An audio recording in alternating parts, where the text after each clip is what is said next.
2017 жылы медиада 13 жасар қыз зорлыққа ұшырағаны үшін мектептер оны бұзылған деп қабылдаудан бас тартып жатқаны туралы ақпарат тараған. Ал алматылық имам қыздар қысқа юбка кигеннен еркектер қайда қарарын білмейді, олардың ойы бұзылады, осыдан соң зорламағанда қайтеді дегенге саятын пікір айтты. Бұл екі жағдайға ортақ құбылыс жәбірленушіні кінәлау. Бірақ мұның түбінде не жатыр? Victim blamingді қарапайым сөзбен түсіндіріп көрейік.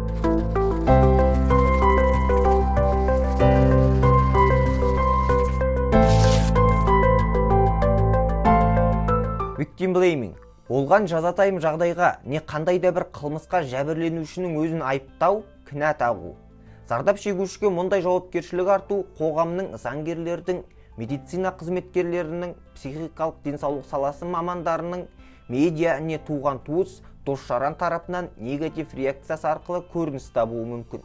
Қазақстандық медиада не жұрт арасындағы әңгімеде әлдекім зорлық көрсе не сексуал харассментке ұшыраса, агрессорды ақтап, жәбірленушіні айыптау жиі кезігіп жатады.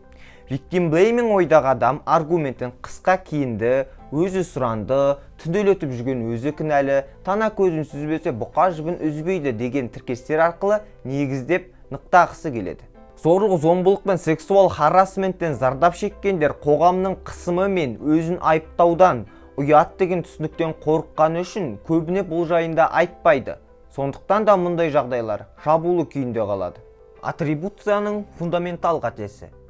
Әлеуметтік психологиядағы мұндай құбылыс басқа адамдардың мінез құлқы мен өзін ұстауына ішкі фактор әсер етіп, өзіне келгенде сыртқы фактор арқылы ақталу атрибуцияның фундаментал қатесі деп аталады.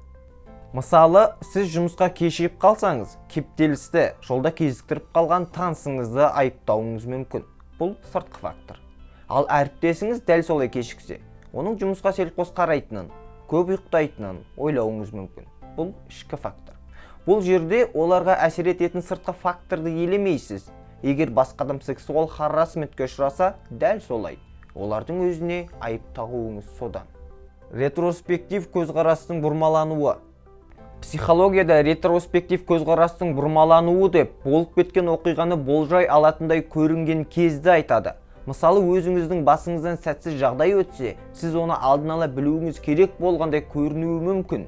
Немесе екі футбол командасы ойнап, бірі жеңсе, басында-ақ мұны түсіну оңай болғандай сияқты көрінеді.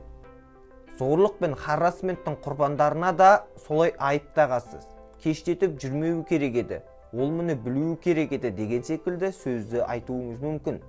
Алайда ешкім алда не болатынын біле алмайды. Әділ әлем гипотезасы. Адам әлемнің әділ екеніне сенгісі келеді. Сондықтан да басқа бір адам зорлыққа не жыныстық бопсаға ұшыраса, ол соған лайық деген тұжырымға келеді. Егер әлемнің әділетсіз екенін мойындасақ, мұндай жағдай сіздің де, достарыңыздың да, туыстарыңыздың да басынан өтетініне сенуге мәжбүр боласыз. Яғни басқа адам қандай да бір қиындыққа ұшырағанда, мұны рационализациялауға бейімбіз. Осылайша, барлық жақсы әрекет ақыр соңында марапатталады және барлық зұлым әрекет түбінде жазаланады деп болжайсыз. Басқаша айтқанда, әділ әлем гипотезасы моральдық тепе-теңдікті қалпына келтіретін әмбебап күшке сену немесе нәтиже күту тенденциясы. Қауіпсіздік иллюзиясы теориясы. Бұл теорияға сай, адамдар өзін қауіпсіз сезіну үшін жәбірленушіге айып тағады. Оларды күстен алау арқылы өзіне қауіп төнбейді деген ойын қорғайды. Мысалы, бұл бұлай көрініс табады. Ол түнде жалғыз жүрген үшін оны зорлап кетті. Мен өлсем де олай жүрмес едім. Бұл теорияға сәйкес, жәбірленуші біздің осалдығымызды еске салады, ал адам өміріне не денесіне бақылауды жоғалтып алуы мүмкін екенін қарастырғысы да келмейді. Сондықтан қауіпсіздік туралы жалған сезімге сенеді. Бұл иллюзия victim blaming ойдағы адамның өзі жәбірленуші болған кезде ғана ғайып болады. Victim blaming арқылы агрессор партнерінің үстінен бақылауын күшейтеді. Зорлық, зомбылық пен харассмент жасау әрқашанда адамның жеке таңдауы. Зардап шеккен адамды әділетке ұмтылғаны үшін айыптауға болмайды. Олар әлде қандай агрессордың құрбаны болған үшін кінәлі емес. Victim blaming арқылы қоғам агрессорларға ойына келгенін істеуге және бұл үшін жауапқа тартылмауына, мойнына жауапкершілік алмауына мүмкіндік береді.